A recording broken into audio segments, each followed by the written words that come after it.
Hello, everybody. Welcome to another edition of the American Mind Grind. I'm Jeff. This is Eric, and today we're here to talk to you about something very exciting to us and near and dear to our heart: UNLV Running Rebel football. Oh yeah, ranked Ranked for the first time. Yeah, for the first time in school history, we are ranked 23 in the coaches poll and 25 in the AP poll. So both major college ranking systems has us ranked first time ever. Yep, we're very excited. We've had season tickets forever. You know, the Rebel games. You're an alma mater of the school. I graduated from UNLV in 1998. And there was a point in time where you and I were even on that bus of maybe they should fold the program. Absolutely. I've said it many times out of my mouth. I mean, we were so non-competitive for decades, literally decades, that we thought it would be a good idea. That the university was losing a ton of money on the UNLV football program. We couldn't get any type of stability in regards to coaching or players. Everyone was coming and going. And there was many of us alumni that talked about potentially having the team fold. And we had talked about give the money to girls softball and split it up with maybe baseball or the basketball team, which for many years has been competitive, and golf, we've kind of seen swimming, diving, yeah. all those programs at UNLV have been very competitive for many years. So yeah, instead of losing money on the football, we always thought it would be a good idea to split it up and disperse it to the teams that were competitive and that were respectable. And even their dance team's competitive, right? They win every year. National champions. They've won year. Multiple national champions. The Rebel Girls. The Rebel Girls. But tonight is a big game. The biggest of all, I guess the biggest of all is the next game up. So we're playing Syracuse tonight at Allegiant Stadium. Both of us are going to be in attendance. They have a great quarterback, and the quarterback was a transfer from Ohio State, so we'll have to deal with him and keep him in containment. But I have a feeling that we're 6.5 point favorites tonight. Feeling pretty good about going into the game right now. Yeah, this might be our best challenge of the year. I think out of conference, certainly. Yeah, it's an out of conference game, so there's a little less pressure, right? Yeah. But to stay in the national spotlight, the pressure is there, and just to keep the ranking and everything. This is the best team since they joined the Mountain West in 1999, right? Yep. The football team originated in 1969. Yep. And we won the bowl game in 1994, the Las Vegas Bowl, right? Yep. We beat Central Michigan that year, and then in 2000 we won the Las Vegas Bowl. That was when Coach John Robinson was here, and we won that one against Arkansas. And again, the expectation of bringing him in was huge, and we never really reached that.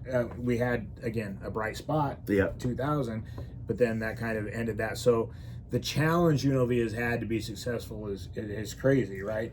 And as people that know me best know that I'm wearing the red and I sport the red and I back the red, but I bleed blue. Yeah, right? That's right. Boise State Bronco all the way, always. By the way, I think they're like the #1 underdog team ever. Absolutely. But we would play them later, and that's where I think we'll really be tested to see how good this team is. Yeah, that game has already been discussed a lot. I mean, if the Rebels were to come in there undefeated, it's the week of the 25th, October 25th, about 3 weeks away. And if Boise State comes in with just the one loss to Oregon, that game essentially is going to determine which team makes that 12-game playoff. It's hard to imagine that we're even having a conversation about UNLV actually making a CFP college playoff, but it's very much on the table at this time. Yeah, and that's why we have the picture of this guy here behind us, is because, I mean, Robinson gave it a run, right? And the expectation was high, and he just never really got over that hump. And Barry Odom comes in from Missouri. He was the head coach of Missouri. Then he took the job at UNLV. Brought in some of his own coaches and some of the people that he's worked with for years. He's an intense coach. He's a comprehensive coach. He runs a great program, clean program, and he's very much a big part of what's going on at UNLV, and the culture is changing. Yeah, and that's what it takes to, I think, overcome the hurdle of UNLV. And there's problems they've talked about with the athletic program, and the controversies that we've had throughout the years. For years, I think we were fighting against the fact that we had old facilities. The Silver Bowl was just not a very good venue, and it's like 6-7 miles east of the campus. So no one really, it didn't really create that football on-campus culture. And east of Las Vegas altogether, right? It's just far east. There's nothing else out there. It's just desert and the Silver Bowl. And now, I mean, we're still not on campus, but we are closer to campus, and now we're in a multi-billion-dollar facility. That's certainly helping Coach Odom in his recruitment efforts, we're very close to campus. Just jump over Las Vegas Boulevard and, it's and a the short freeway, little trip. and you're there. Of course, we got Allegiant Stadium. And having the Raiders in your backyard when you tour a kid of this facility, and it's pretty amazing, and you're showing them the weight room, and you're showing them where the Raiders work out and all that, then they're gonna be a little more tempted to go here than anywhere else in the conference, including Boise State. Well, yeah, and if you were to continue staying ranked, relevant, and competitive, this could be something that is really sustainable. So Coach Odom, we pray, will stay and we'll make it a perennial powerhouse. We have the potential, the facilities, the culture, the community at the school, the alumnus. We all love UNLV in regards to all their athletics and their academics as well. So if he sticks around, we might be able to hold on to this for many years. We need him to stick around, right? Yeah. When people just jump in and jump out, it's hard to build a program. It's hard to build a culture. It's just almost impossible to do, which is why kudos to him, right? Because he came in from Missouri, and he had Jordan as the quarterback. Jordan Maeva. And he from jumped. Liberty High School here in town. Yeah, a local kid. Yeah. And he jumped ship. He had an incredible year last year. I mean, he really did. He lit it up all over. A lot of exposure. The Rebels were on the cusp of being ranked last year. At one point, I think they were 9-2. I think they ended up 9-5. They finished up 9-5. We did lose the Guaranteed Rate Bowl against Kansas in at Chase Field in Phoenix, Arizona. Jeff and I both attended. Big game. We were just excited to be in a bowl game. It was the first time we've been in a bowl game in over a decade. So it was really exciting just being relevant again and being excited about UNLV football. Maeva had such a good year that he entered the transfer portal. This is the kind of things that we've been working, toward not having happen. Maeva was so successful, he went to the portal, signed with Georgia, and then in a real big surprise, 24 hours later, he decommitted from Georgia and decided to enroll and compete at USC. And what are his stats this year? He has no stats. That's the thing. And I tell people this all the time as a coach. I mean, you do two things. Either you go to a big school and you sit and observe football, or you go to a place that has an opportunity like UNLV. And he had a 4-year opportunity here that he cashed in on, and now he's not playing, and here he would be the starter. Which is a negative situation, right? So you go into USC, and now you're never going to get a starting job unless the guy sucks, which means you're rooting against your team. You're hoping he does bad, or he gets hurt. Yeah. Right? Yeah, he felt, I know his family felt that he had a good opportunity to take the starting position, which he did not. No. And now he's just sitting on the bench. Yeah, he's a sophomore, quit telling your kids kids they're bench. Superman when they're not Superman. Yep. It's a bad thing to do. We see it as coaches all the time. These kids come in at young ages. Their parents ask me, "You think he has a chance to go pro or play next level baseball?" I'm like, the kid can't even grow a mustache yet. What are you talking about? Like, we don't know yet. We don't know. He doesn't have the work ethic, and so, but they feed these kids these narrative, and I think it's just a culture nowadays that parents stopped parenting. We talk about it all the time, and they're just the mom and dad, and they just think all you're supposed to do is love your kid and not prepare them for the world, and they shelter them from any harm. Right? They put them in here and they put the lid on them. Oh, my baby, my baby, my baby. I got to make sure that nothing happens to them, because the harm that happens to the kid makes them feel so bad inside they can't stand dealing with those emotions. So they try to shelter the kid, tell the kid that how much they love them, and all these kids are so entitled. So then what happens? We bring in another quarterback. We go get Sluka, right?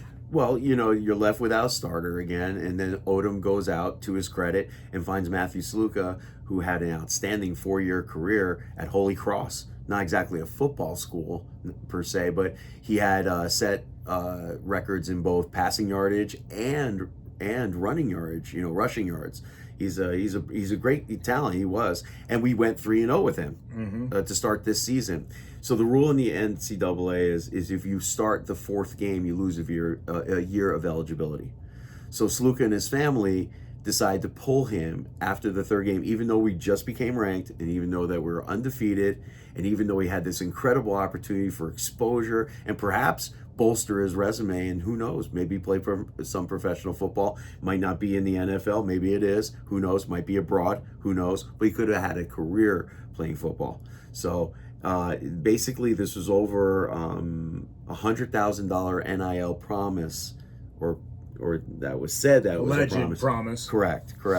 That was owed to him, and he claims that those representations and commitments were never performed, and as a result, he pulled himself out. And now his family, I think, was under the impression that his NIL valuation doubled, tripled from the $125,000 that he came into the season with. From a 3-0 start against really nobody, right? Like I said, Boise State. If he went up and he punched Boise State in the mouth and beat them at Boise State and beat them severely, then I'd be like, hey, look, this kid's worth whatever. The 3 wins were they were good wins. Yeah. Houston on the road is a Big 12 team. And the way that they won was certainly impressive, 27-7. Then we beat Utah Tech. They're barely a Division I school out of St. George, 72-14. Right, as expected. But the Fresno game last week was an impressive game.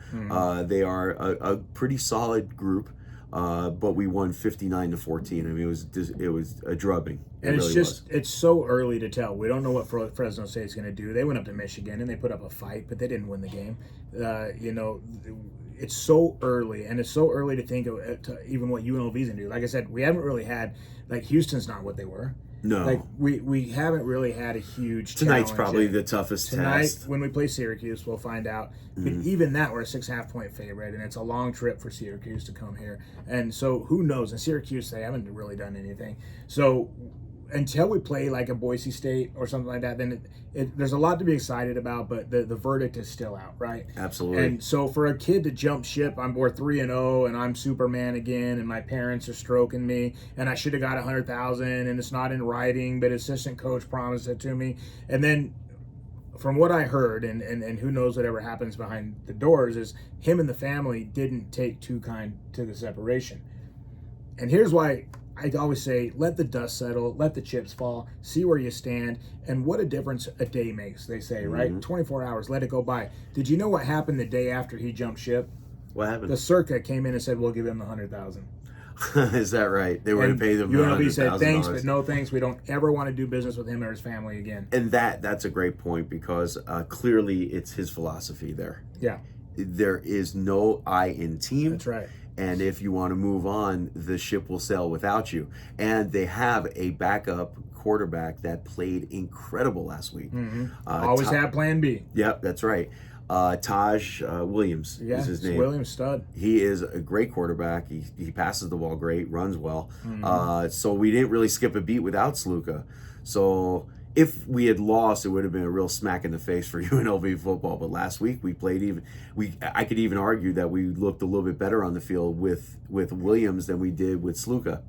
So it'll be interesting to see how that plays out. But, one thing that people don't realize is how many great playmakers we have on this team, both on the offensive side of the football.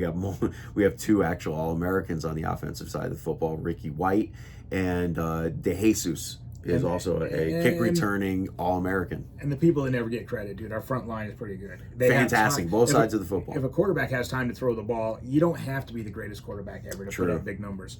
Right. Now, what I think is going to happen tonight is, I'm going to put it out there right now, I'll bet that the Williams is probably going to rush for over 100 yards. Yep. Because if they flush him out, it sometimes is a broken play is the best play, with him, because he can run so well. He had 120 yards last week, over 200 yards passing, kind of the same mold as Sluka, to be honest with you, but they said it was a hairline difference between who was going to be the starter going in the season and who was going to be the backup. So they were in a battle prior to the season. So when Sluka decided to leave, I'm sure Odom was like, you know what?